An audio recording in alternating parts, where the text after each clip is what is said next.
I started WikiLeaks to solve a very interesting problem to me, which was to know the fate of man, to know the fate of mankind, insofar as that development of man is revealed by the development of his institutions and how they actually behave in practice internally.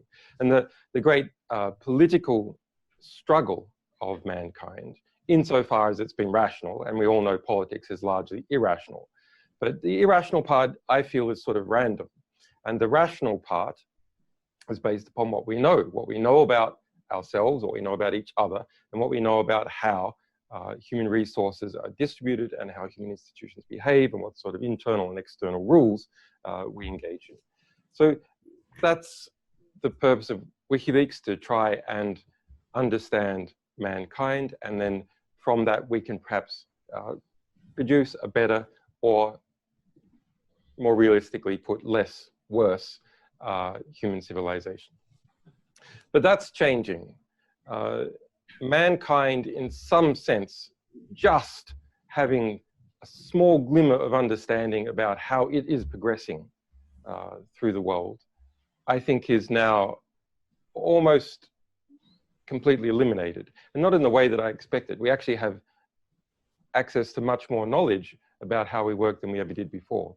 But it's been eliminated through the speed of informational processing, and therefore the speed of the change of knowledge. And that is rapidly moving into that algorithmic processing of knowledge is moving into artificial intelligence. And why artificial intelligence is just another kind of algorithm, I think the scale changes that have occurred in the last 7 years are significant enough to classify it as a qualitative change. And that qualitative change means a serious, in my view, very serious threat to the stability of human civilizations. Not that they should be too stable. And the ability for human beings to organize their fate in an intelligent manner. So I think you guys, in both these two dimensions, are able to do something.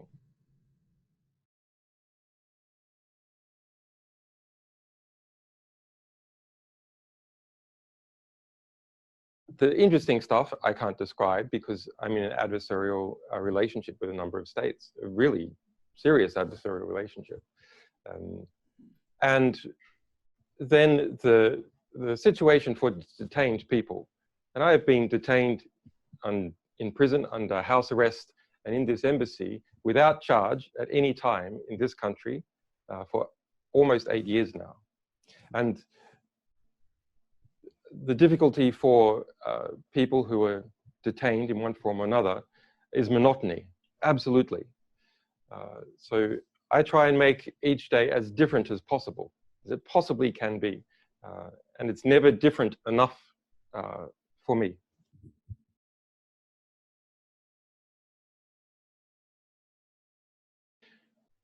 There's a shifting geopolitical constellation as far as the operations of WikiLeaks and other publishers are concerned that are trying to push the envelope. WikiLeaks is designed in its structure, well, because it kind of suits the sort of things I like doing, to be the boldest but still credible publisher. It's an interesting tension, that but still credible. By that, I mean, we're very bold, not so bold that we publish child pornography. That would certainly be bold, but it's not, I think, interesting and credible.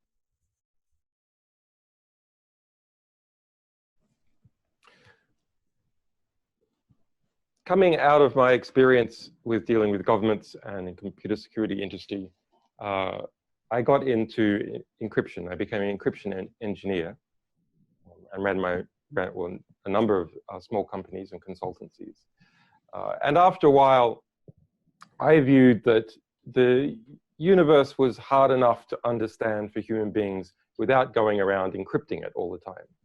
And that in some sense that was to make human life harder to understand.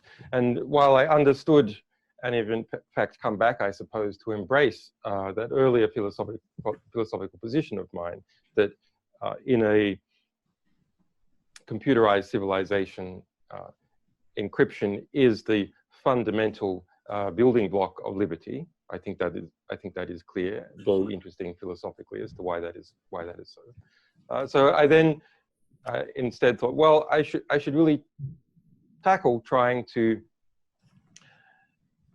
decrypt physical reality. That sounds mad, but that's what physicists do, right? We try and decrypt physical reality to understand time and space, the beginning and end of things. And after a while, I felt I had, although physics is very wide, but I felt I had a decent enough understanding that the extra time put in wouldn't produce a great deal more understanding. And so then I came back taking some of these concepts that have been developed in quantum mechanics about understanding flows of causality, how one thing causes another. And if you look at it to a particular interpretation through the flow of information, of how information from one thing that you're trying to measure goes on to cascade causality across others, and then eventually to the person looking at it. And so I thought why not take that concept, which can perhaps be described in the way that WikiLeaks uses it as causality amplification, some small amount of capital leading to a larger amount of information, leading to a cascade of effect, and try and put that into place to help understand human civilization. And while that's in some sense a very ambitious and impossible project, along the way to have some fun and achieve some important blows for justice, which is satisfying when you're doing it. It's very, very, very satisfying to see innocent people, for example, walk out of prison with one of our publications above their head, you know, the key document used.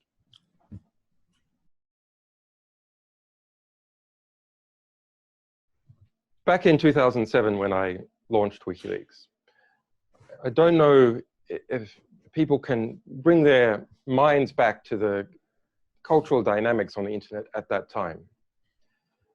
It was, in some sense, far more controlling space than it is now. In other senses, far more open, because there weren't, the big players didn't dominate it as much as they do now. But the fight as to whether a WikiLeaks was culturally acceptable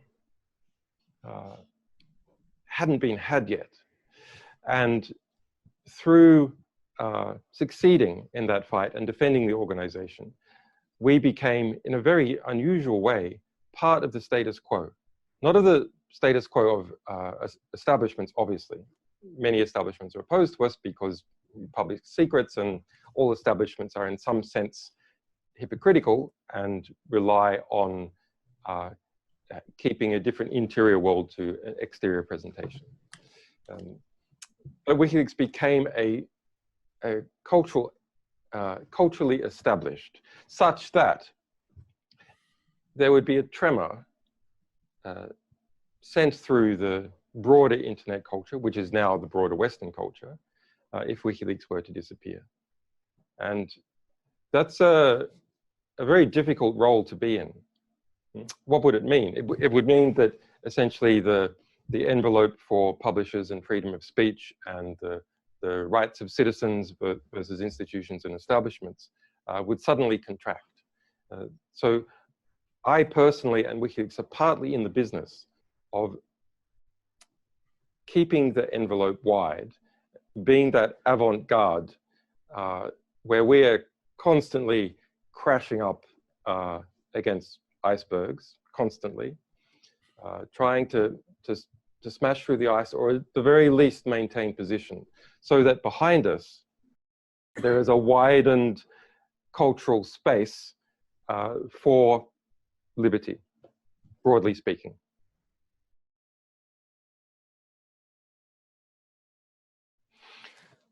I mean, you've had some very good speakers that are speaking at the kind of practical, everyday computer security industry.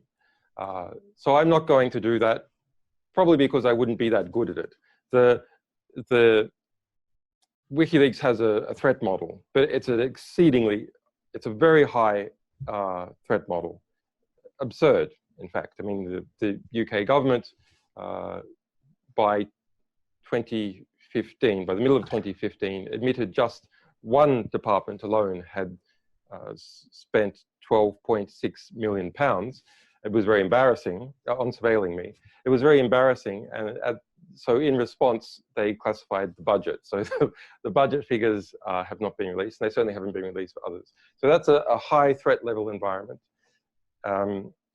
It's very interesting, I suppose, all the means that we've come up with to deal with that environment, but they are in some sense unique to a small to mid-sized organization operating at the highest levels, of which I'm not sure that there are any others than us. I suppose that there are some independence groups and terrorist organizations, but at least on the terror side, obviously it's a different game from the one that we're engaged in. Okay, but there is a much bigger threat to everyone, and I see it like this. Some of you, well, at the time of the Los Alamos project, physics, Western physics, became harmonized because you brought the different physics traditions from across Europe, the leading figures, to the United States and to Los Alamos, and then you had a harmonization of nomenclature and understanding, and those people then spread out. So one of those people was Enrico Fermi, an Italian physicist, very interesting man. One night, Enrico Fermi was out walking amongst in Los Alamos with some of his physicist buddies, and he looked up at the stars and said, "Where is everyone?" And so you're going to freak out a little bit because, yes, I'm bringing in the aliens into this part of the talk to answer this question. His question is very deep. It's that there don't appear to be any. And by appear, I mean there are no physical signs that we can detect in terms of what happens to stars. The energy seems to be constantly boiling off, being wasted into space. We don't hear radio signals. We don't see anything of civilized life. And yet, in the last 10 years, we see in the last 10 years, the astrophysics of planetary astrophysics has shown that there's tens of thousands of extrasolar planets that we have actually detected on an individual basis. And from that, you can assemble the probabilities of there being Earth approximating planets. And there's hundreds of millions, maybe billions, just in this galaxy. So the question then becomes, well, where is the civilized life? Why don't we see it? Why don't we see any signs of it anywhere? And so the answers to that are, well, it could be the reasons we don't see signs of civilized life with our increasingly powerful measurement apparatus is because life simply doesn't evolve, life itself. That's why we don't see civilized life. There's something very rare about the Earth that means that life here evolved. But when we look at the Earth and when we look at extrasolar planets, we don't see any reason why that should be true. In fact, we see organic amino acids in space dust and asteroids and so on.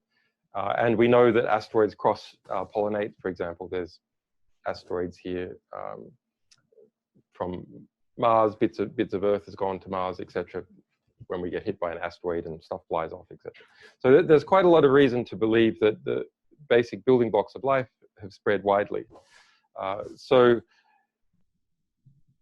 my view, and I think it's the only view you can take so far until more data comes in, is that there's something very unstable about civilization. There's something very unstable about technologically advanced civilization that means it doesn't go on for long. And I think the answer to that is the very rapid competition, if you like, the light speed competition that occurs when you wire up the world to itself. And that very rapid competition can have two fates. And number one, it can produce very robust artificial intelligences that are then coupled with their states. You can see that panning out in the United States and China as they each shore up. They're going to take, those two forces are going to take essentially all the market. And the rapid competition between them with the backing and support of the states behind them, and the exacerbation of the commercial competition through geopolitical competition will lead to an uncontrollable desire for growth in artificial intelligence capacity. Leading to very severe conflict or stultification. There's interesting, you can follow these trajectories in different ways. It takes too long to describe. So I think that's our biggest threat. It is geopolitical competition, removing what otherwise might be sensible human controls on the development of artificial intelligence. That geopolitical competition harnessed by and itself harnessing the largest artificial intelligence companies to ratchet up a process which human beings can no longer control. Not in the sense of there being killer robots, although of course Google is now putting its AI in drones and so on, so yeah, there are killer robots. Not in this classic dystopian sense, but rather in a way that comes from understanding how human institutions behave, which is institutions that are built on competition and growing their size and dominating markets, etc., take any advantage they get and will continue to ratchet up in competition, and everything that they produce has that DNA in it. And that's where we're headed. And that's a severe threat to human beings in general and all businesses. But perhaps the answer to that threat is people understand computer security, offensive computer security in particular, trying to work out what to do about it.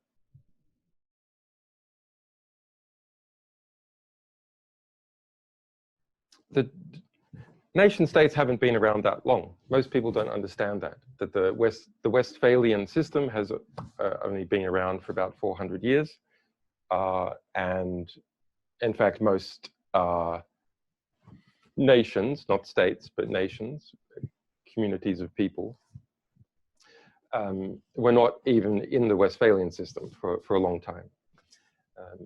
Now, you can think about why the Westphalian system, why the nation-state system developed. I think it's essentially that technology, including speed of transport, letters, radio communications, etc., meant that each center of organization attracted smaller groups of organization to it, and they grew and grew and grew and kept growing until they hit the boundaries of others also doing the same.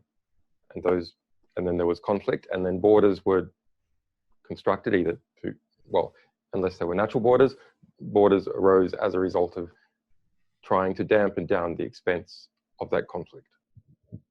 Okay, and there's clear physical reasons why that arose. It's a geographical conflict, and geographical basically means a two-dimensional spatial conflict.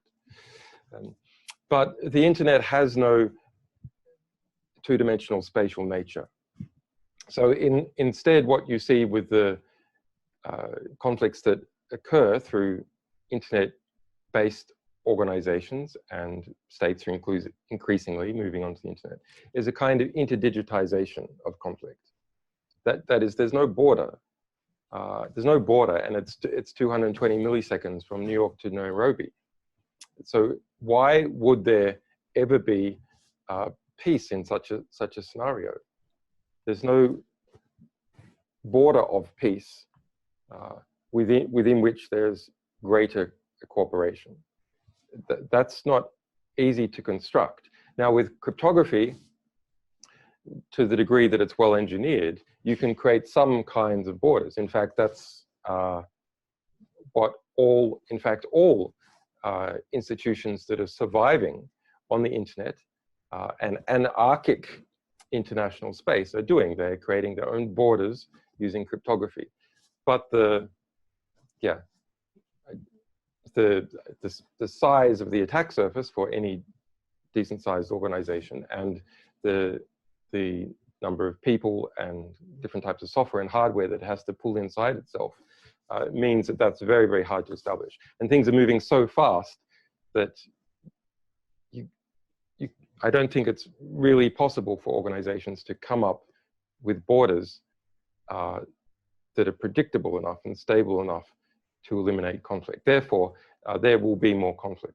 So they're kind of, they're sexy because they have a lot of power and that they conform to certain classical human models that we've culturally absorbed over the last at least few hundred years, and the notion of a well-defined cultural other.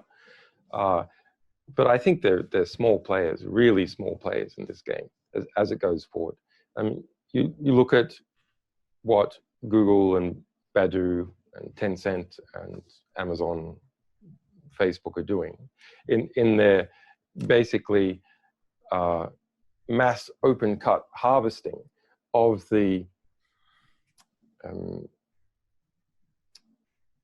knowledge of humankind as we express it when we communicate with each other, if some people do on Facebook, or uploaded YouTube videos, or deals between different companies to get hold of their data. That classical model, which people in academia have called surveillance capitalism, namely you acquire capital through surveillance. The capital is the data, and then you sell it to advertisers, basically. That's changed now. It's really a very, very interesting and important and severe economic change, which is to take the surveillance capitalism model and transform it instead into a model that doesn't yet have a name, but we call it the AI model, which is to use bait and switch techniques that Google and others have done to provide enticing services to get hold of data, and then using that vast reservoir, train artificial intelligences of different kinds, and thereby replacing not just intermediating sectors, which things, most things you do on the internet are, in some sense, more efficient intermediations, but to actually take over the transport sector, or to create whole new sectors. And even just the transport sector alone, this is worth trillions of dollars more than the advertising intermediation sector. So it's and to be a player in that game, you have to have the vast reservoirs of data. And Europe doesn't even have one. It's incredible. It could have perhaps could have struggled forth with one. But of course, the AI companies in the UK have mainly been bought out by US companies. And similarly with Germany, I'm not sure I don't know whether China has been buying out European companies.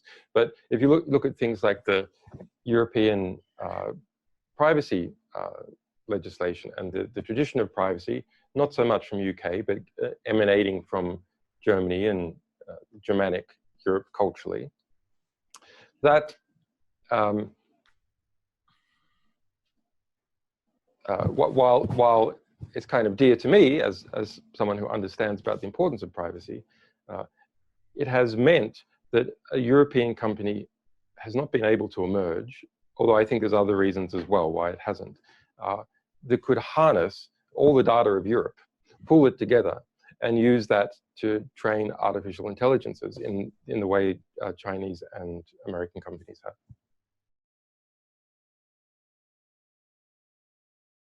And it's an interesting question. I think it's, the answer is not terribly interesting and a bit obvious, which is vast databases of IDs are economically interesting to institutions for other reasons.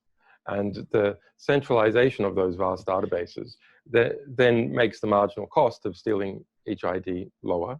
And the globalization of principally commerce means that you can use IDs in more places. But let's kind of pull back and look at it at a more philosophical perspective. I say that this generation, or that perhaps our generation, but anyway, this generation being born now, in seconds in most countries, very shortly in most countries, and it's already happened in say, China, most European countries, the United States, is the last free generation. You were born, and either immediately or within, say, a year, you're known globally. Your identity in one form or another, coming as a result of your idiotic parents plastering your name and photos over Facebook, or as a result of insurance applications or passport applications, transport on airlines, etc. You are known to all the world's major powers, all the world's major state powers, and all the world's major commercial powers. That's a very different situation for individuals to be in than they have previously been in. That a small child now, in some sense, has to negotiate its relationship with all the world's major powers. Of course, in practice, it can't do anything.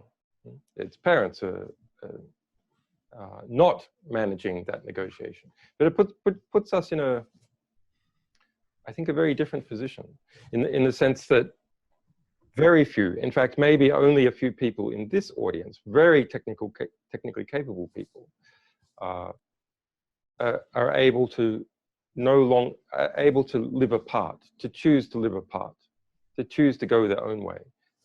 They must be part of not only the state, but the major state-like corporations, so powerful they may as well be states, and not just their own state, but other states as well.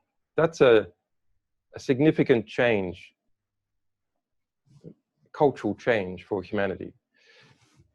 It smells a bit like totalitarianism in some way. Obviously, the world is different, but there's some feeling about it, which is totalitarian. And so what is the answer? For nearly everyone, that is an inescapable conclusion. So is the answer that we all have to be part of the state. We all have to be part of managing the ongoing evolution of our cultural, national, commercial, international structures, because we can't escape from them.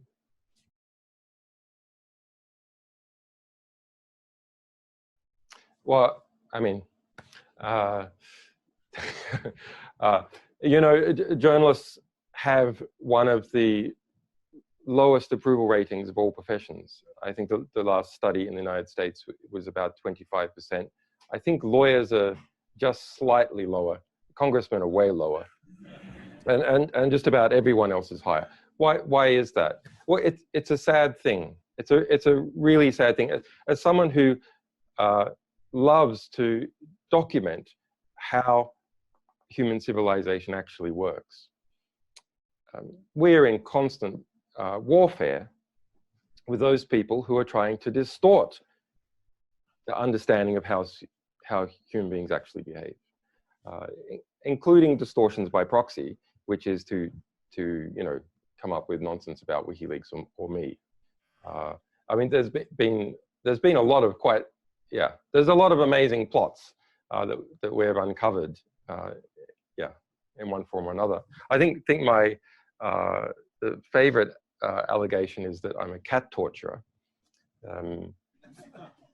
No, seriously, AFP, Agence France Presse, put that everywhere, and even into the New York Times. So there's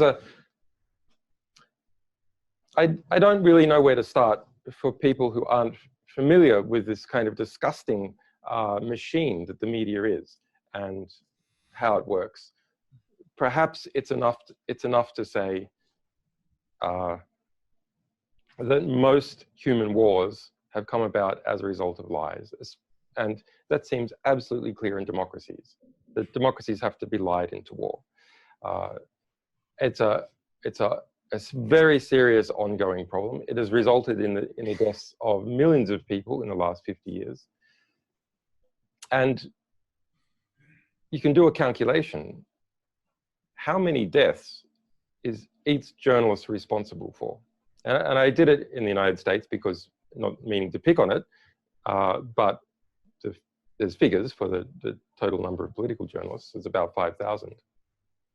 It's something like 200 kills per journalist in the last 20 years, just the US journalists alone, because they would not do their job, they would not be accurate, and because they lacked courage.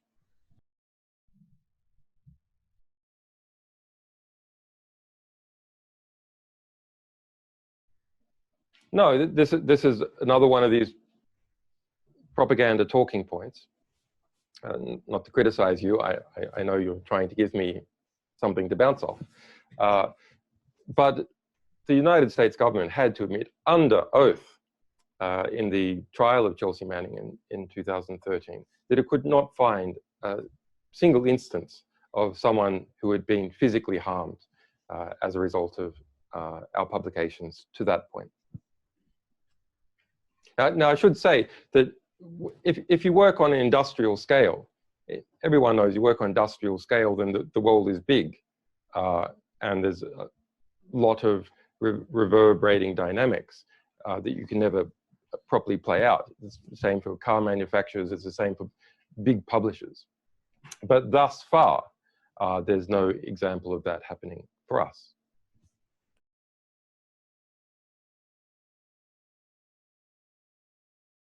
Yeah, I don't know.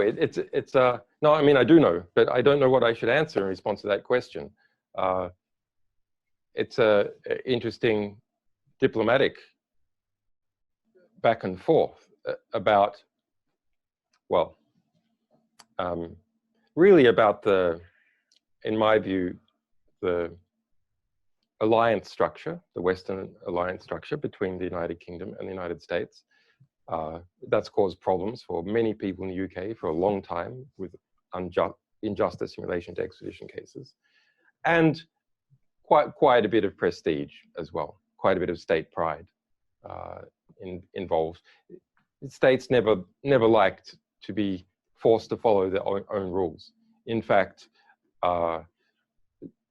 they define themselves in significant degree as having power by violating their own rules. That's one of the key ways in which states demonstrate the supremacy of their power, is that they're the one group that doesn't have to obey its own rules. And that's true in my situation.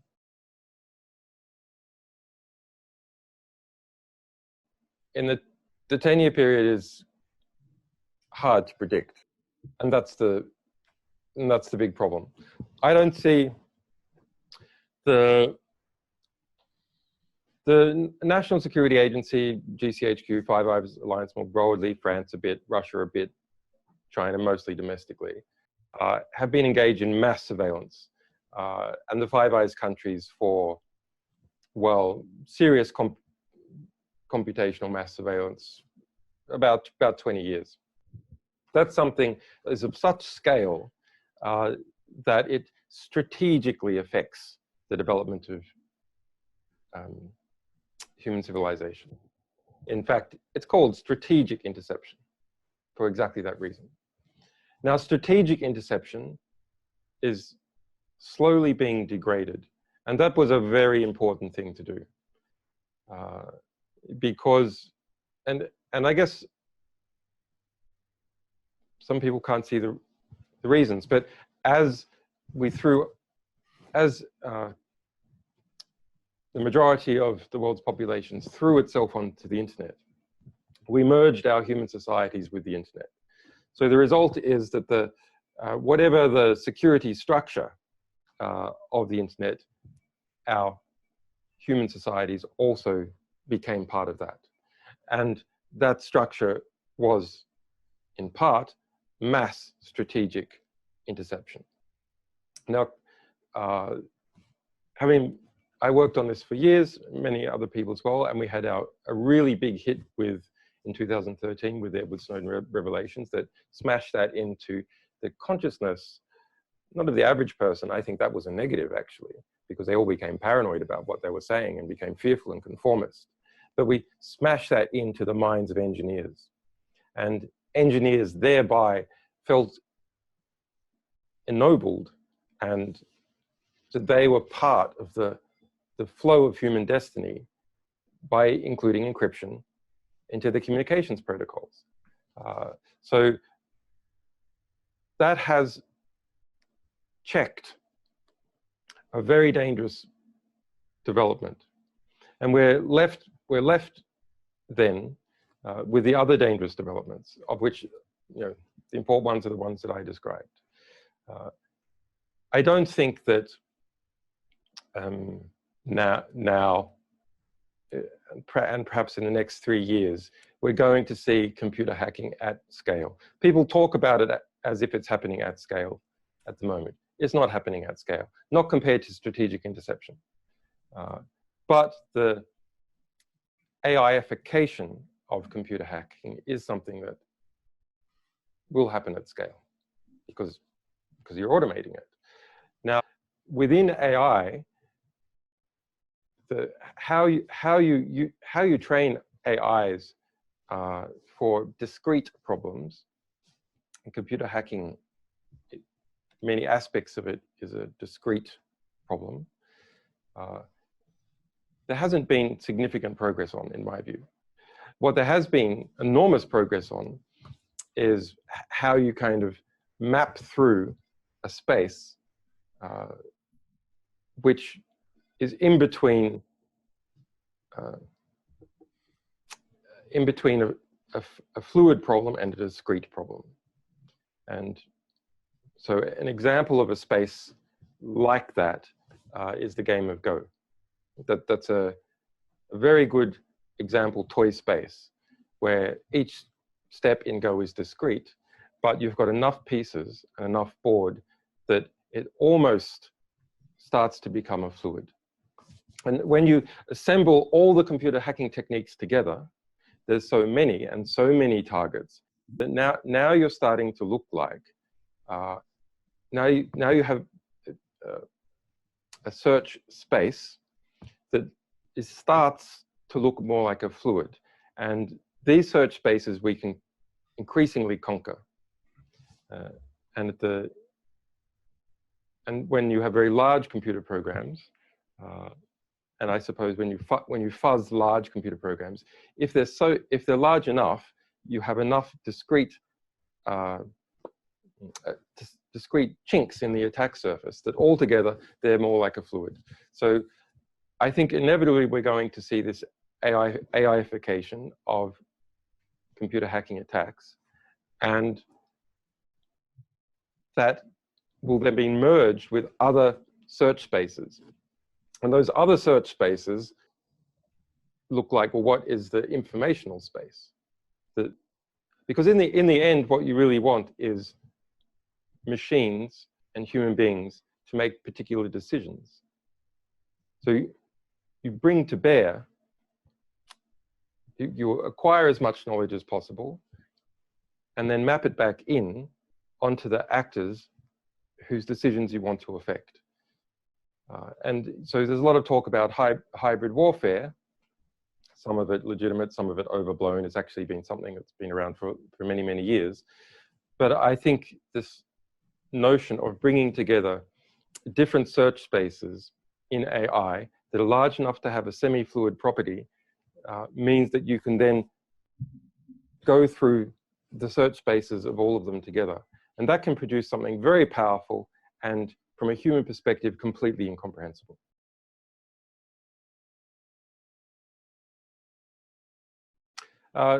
Yeah, I mean, I guess human beings are very adaptable. It's their best quality and their worst quality. They adapt to doing nasty things. They adapt to being on the receiving end of injustice, and they cease complaining about it. The real question is when, not whether, but when the UK government will follow its treaties that it has signed up to. If we look in my particular situation, okay, yes, everyone understands there's a vast political and geopolitical dynamic that's intimately connected with the United States, but it is instrumentalized in practice by UK intelligence services and police, who will physically arrest me and hold me for whatever the US wants to do with me. So, but what is the excuse to actually do that, to enable those budget spends? The excuse is, in a case that I was never charged for, where the extradition warrant has already been dropped, where I repeatedly won, they say that they're going to keep around the warrant, the UK end of the warrant, for the Swedish extradition, which I won. They're going to keep around that warrant, despite me winning that, because I came in here, and perhaps they might want to, they haven't, but perhaps they might want to charge me with a bail violation. This is the technical excuse. They haven't. Twice the UK courts have refused to do so. Why? Well, because if you move your house arrest location to pursue a parallel legal process, a higher legal process, which is an asylum application, that's not a bail violation. Okay, but what if it was? What if you disagree with that analysis and you say that is a bail violation? Well, okay, even before I came into this embassy and applied for asylum, which is everyone's right, everyone in this audience, if you are genuinely being persecuted, even before I came in this embassy, if you add up the time in prison under a very grueling house arrest for 18 months, I've already done 3 times the maximum amount of time under UK sentencing legislation. And UK sentencing legislation values house arrest at 50% of prison time. That's the law.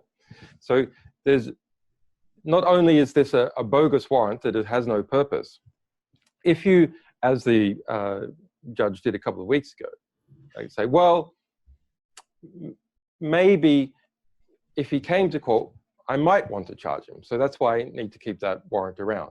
Okay, but if that occurred, there could be no possible prison time, because I've already served more than 3 times the maximum possible prison time, even before I was awarded asylum. If you include the time in the embassy, which you should, because the UN has assessed it and said, if you legally block someone from leaving the country, that's a form of detention.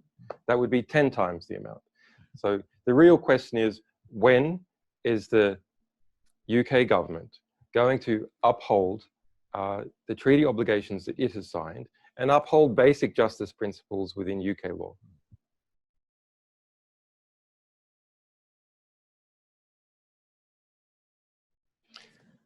Well, we've published a series called the Spy Files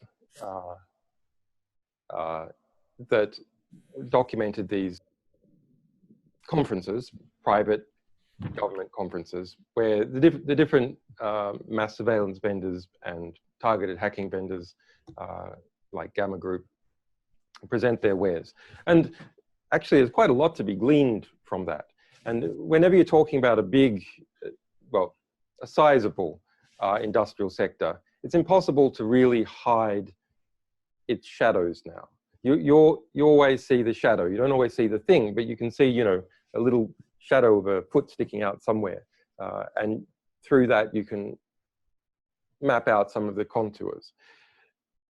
That is an indirect enough process and a conflict-free enough process that it is kind of hard to get the public really involved in it.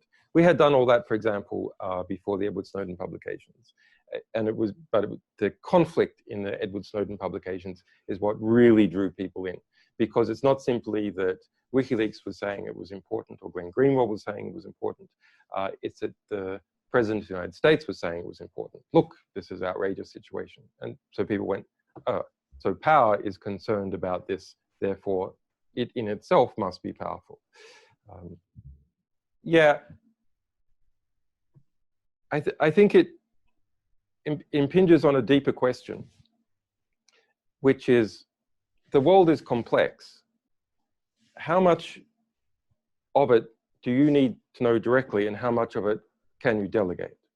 Now, I love the idea of intelligence agencies. I'm a fan of the idea of intelligence agencies because it has the word intelligence in it. And I like that people know things. And maybe they might make sensible decisions if they know things. Intelligence agencies, when they're acting their best, reduce fear and reduce paranoia. Because if there's something that you don't know, hype merchants can fill this black box with the most terrifying possibility of what might be in there. But if you really do know another state's weapon systems and capacities, etc., it might reassure you that actually they're not as bad as the most catastrophic scenario. And so they can actually contribute towards peace in that way. The problem is, it's a principal-agent dilemma. So this is a classical problem when dealing, say, with lawyers, which is you hire a lawyer to work for you and represent you and act in your interest. But of course, the lawyer is also always trying to act in their own interest and inject their own interest into your equation. So how do you police that? How do you police it with lawyers? Well, you police it by constantly looking at their work and trying to do random samples, I guess, introspecting into their work to see if the claims made are justified. That is the fundamental problem with intelligence agencies, and it's the fundamental problem with delegation of assessment about how the world is working. You can't completely delegate. You can't delegate because human beings inevitably are corrupt and cut corners and act in their own interests and not of the person who has appointed them. And in that case, for example, in the UK intelligence services, which have a role, an important role, every state needs something like an intelligence service to protect it from interference by other states. But without insight, deep insight into how those organizations are acting, they go astray. So intelligence agencies must be transparent. It's vital that they are transparent. And some of that, and because they are deeply interconnected with industry, some of that transparency is provided by enforcing transparency on the industry itself, including at these conferences.